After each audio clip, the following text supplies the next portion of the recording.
Como eu comentei com vocês durante a minha apresentação teórica sobre a importância do Free Light para os pacientes com mieloma múltiplo, vou apresentar então um caso clínico, exemplificando todos os meus comentários teóricos.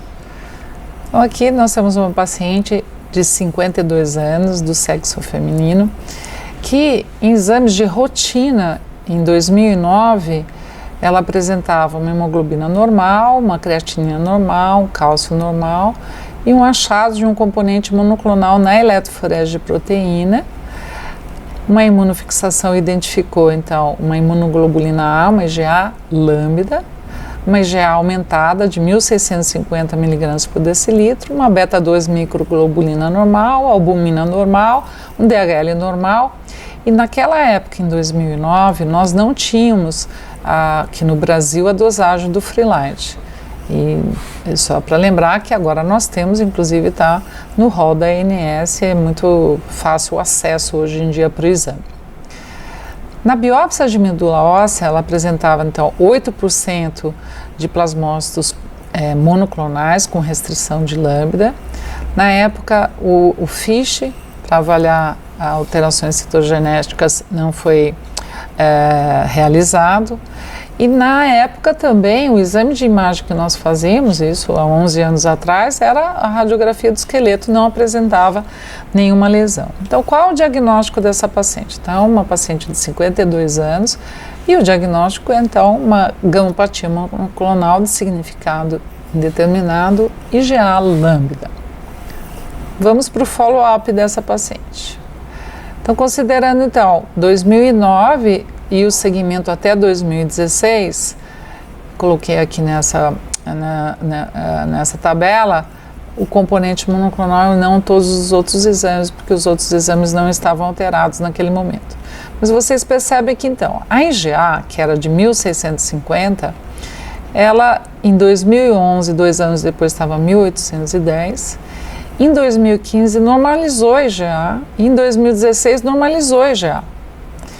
Se nós não tivéssemos acompanhados com a cadeia leve livre, nós não teríamos percebido que, na verdade, a gente tinha um escape e uma cadeia leve livre aqui aumentando. Então, em 2009 não foi realizado, porque não tínhamos.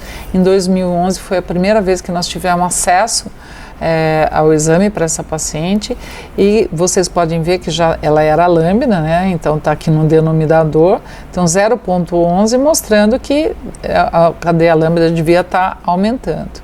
Em 2015 uma razão menor ainda, mostrando que realmente a lambda estava aumentando, né, o denominador, e em 2016 ela evidente aumento dessa cadeia lambda. A gente tinha aqui, então, uma lambda de 180 mg por litro, capa era 0,14, aqui 180 mg por litro. Se você fizer a conta da cadeia envolvida e não envolvida, essa relação vai estar acima de 1.250 por volta disso. E que chamou muita atenção na época também é que houve um aumento da creatinina. Ela tinha uma creatinina normal e essa creatinina aumentou para 1,94 mg por decilitro. Nesse momento, então, entendemos que essa paciente podia estar evoluindo para mieloma múltiplo. Realizamos, a hemoglobina dela rapidamente caiu para 10,4, a creatinina aumentou, como eu já mostrei, cálcio normal, e o componente monoclonal na eletroforese de proteína desapareceu. Mas ela tinha uma hipogama-globulinemia com 0,23. A IgA normal, beta-2 2,7, albumina 4,24, DHL normal e a relação então de CAP lambda bastante diminuída. A biópsia de medula óssea mostrou 45% de plasmócitos monoclonais com restrição de lambda. O teste para buscar alterações citogenéticas não mostrou nenhuma alteração. E nos exames de imagem, que em 2016 nós já tínhamos acesso, foi realizada então a tomografia computadorizada de corpo inteiro de baixa dose, que mostrou sim um comprometimento ósseo com lesões líticas e ainda algumas fraturas em arco costal e vértebra. Com isso então nós entendemos que a paciente nesse momento estava com 60 anos, uma paciente fit, e que evoluiu de uma gamopatia monoclonal de significado indeterminado para o mieloma múltiplo lambda.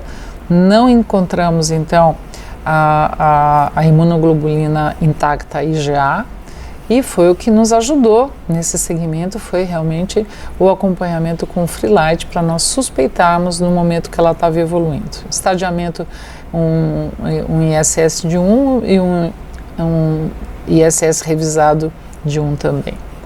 Naquele momento, então, a proposta para essa paciente é uma paciente elegível ao transplante. Ela recebeu uma combinação de ciclofosfamida, bortezomib, dex. Depois de 4 ciclos, ela atingiu remissão parcial muito boa. Foi para o transplante. Após o transplante, atingiu uma resposta completa stringent. Seguiu após para manutenção com lenalidomida, mas foi interrompida a lenalidomida depois de 2 ciclos. Ela teve muita intolerância, toxicidade à lenalidomida, e foi então interrompido o tratamento após 2 ciclos. Bom, no segmento então após o transplante, depois do tratamento, que o tratamento foi todo aqui em 2017, nós seguimos, além dos outros exames, avaliando o componente monoclonal. Como vocês podem ver, já seguiu normal o período todinho, até novembro de 2019, e o Freelite, que tinha uma razão normal, como vocês podem ver, em agosto de 2019, esse Freelite diminuiu a razão, sugerindo que essa paciente pudesse estar evoluindo.